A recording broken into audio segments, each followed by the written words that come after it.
नमस्कार दोस्तों, मैं हूं एडवोकेट ए.के. सिंह। आप देख रहे हैं केस स्टडी चैनल। दोस्तों, आज एक प्रश्न का हल करते हैं।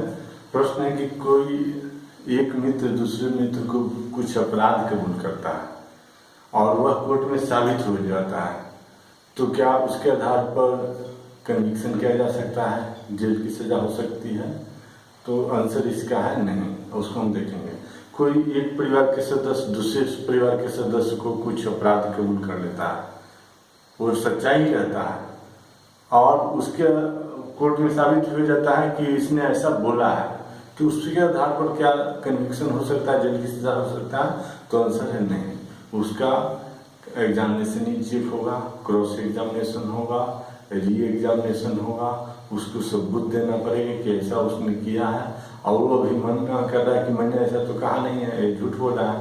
तो उसको जबरदस्ती नहीं कहा जा सकता है कि नहीं तुम बोलो कि मैंने ऐसा कहा है।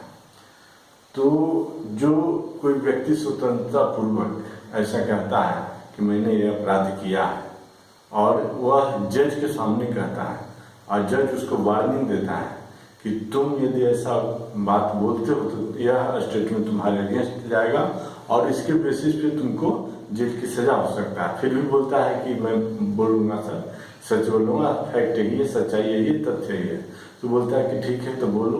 वो बोलता है और उसके लैंग्वेज को बिना कोई क्वेश्चन किए, क्वेश्चन कुछ नहीं करेगा, उसके लैंग्वेज को अपना लैंग्वेज में रिकॉर्ड करेगा और उससे साइन लेगा कि पढ़ के सुनाएगा कि तुमने ये बोला है। बोले हाँ तो यहाँ साइन करो, साइन कर फिर अपना साइन करेगा और ये हुआ कन्फेशन।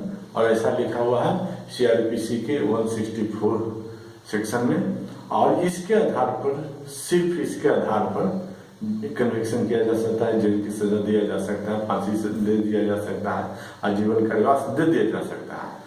इसके अलावा कोई भी व्यक्ति पुलिस कस्टडी, SP, DSP कोई भी हो, उसके कस्टडी में कुछ भी बोलता हो और बाद में मुकर जाता हो तो उसके आधार पर कोई सजा नहीं होगा, उसको कन्फेशन भी नहीं बोलेंगे। अब इसी तरह का यहाँ एक क्वेश्चन है दोस्तों कि A makes a statement to B, A ने बी को कुछ बात बोला, क्या बोला कि that the ornament stolen from the house of C के घर से जो जेवरात चुराया गया है, वह जेवरात were recovered from his house, were recovered from my house।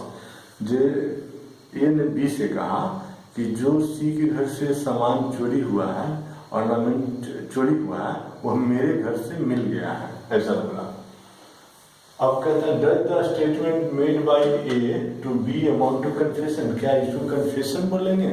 तो पहले कन्फेशन कहीं डिफाइन नहीं था, क्योंकि यह जो है ऐसा क्वेश्चन आया 1939 से पहले, देश के आजादी से पहले प्रीवी काउंसिल के पास, 1952 में आया सुप्रीम कोर्ट के पास और 1973 में इसको डिफाइन किया गया।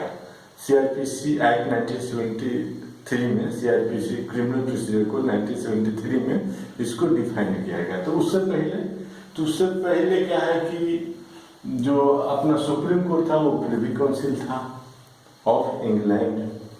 कब तक? 1947 तक। एक बात है 1939 का। तो उसने क्या किया देखते हैं हम।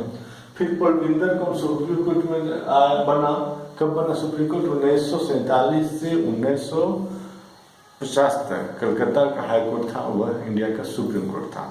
और 1950 से लेकर अभी तक जो इंडिया का सुप्रीम कोर्ट दिल्ली में है, वो उसी को अभी सुप्रीम कोर्ट माना जाता है। वो 26 जनवरी 1950 से लागू है और 26 जनवरी 1950 से फंक्शनल है। तो अब देखो कि 1939 और 1952 में क्या कहा, क्योंकि उस समय कन्फेशन नाम का कोई चीज डिफाइंड ही नहीं था। तो इस कोर्ट में, दोनों कोर्ट ने मना कर दिया, कन्फ्यूजन नहीं है, इसके आधार पर सजा नहीं होगा, ट्रायल होगा और इसे एग्जामिनेशन चेक करो, क्रॉस एग्जामिनेशन करो, री एग्जामिनेशन करो और जो फैक्ट है वो सामने लाओ और उसको प्रूव करो, तब जाके इसको सजा होगा। देखते हैं।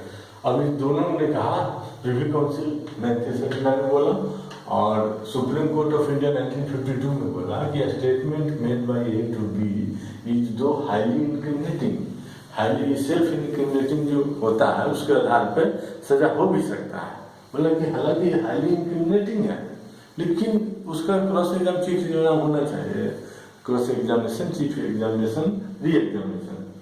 तो बोला कि it neither the admission of guilt, लेकिन यह एडमिशन ऑफ गिल्ट नहीं है कि मैं दोषी हूँ, नहीं है, और नॉट एडमिशन ऑफ फैक्ट, नहीं एडमिशन ऑफ फैक्ट एक ऐसे घटना हुआ है विच कंस्टिट्यूट द ऑफेंस, कि ऑफेंस से संबंधित जो फैक्ट है उसके भी ये जानकारी नहीं है, एडमिशन नहीं है। This is not a confession but admission, बोला यह कन्फेशन नहीं है, एडमिशन है।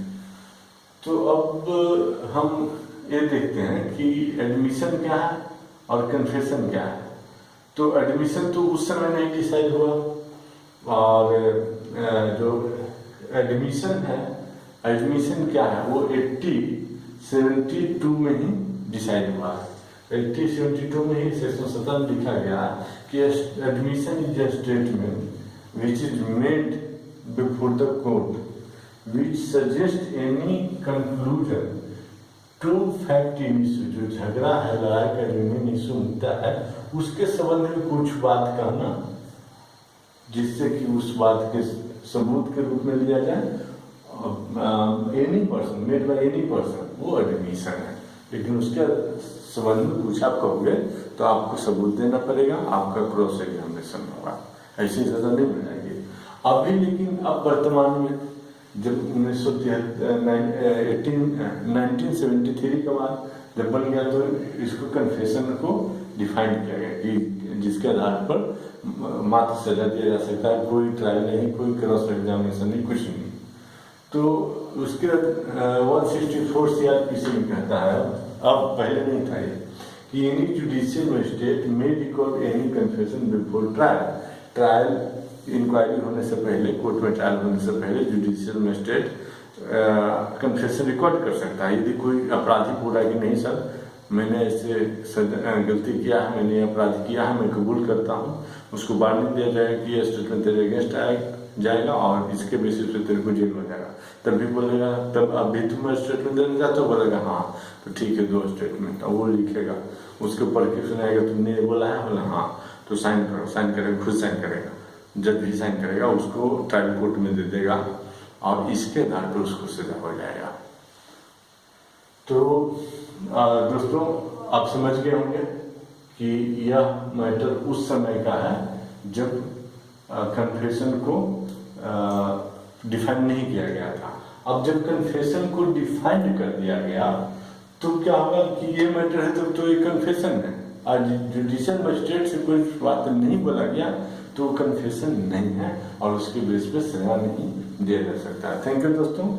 और for legal advice and law classes for LLB, LLM, कोई भी जुडिशियल कॉम्पिटिटिव एग्जामिनेशन जैसे जुडिशियल मजिस्ट्रेट, APO, अटॉर्नी इत्यादि के लिए आप कोचिंग क्लास के लिए संपर्क कर सकते हैं। व्हाट्सएप नंबर है 9468346559।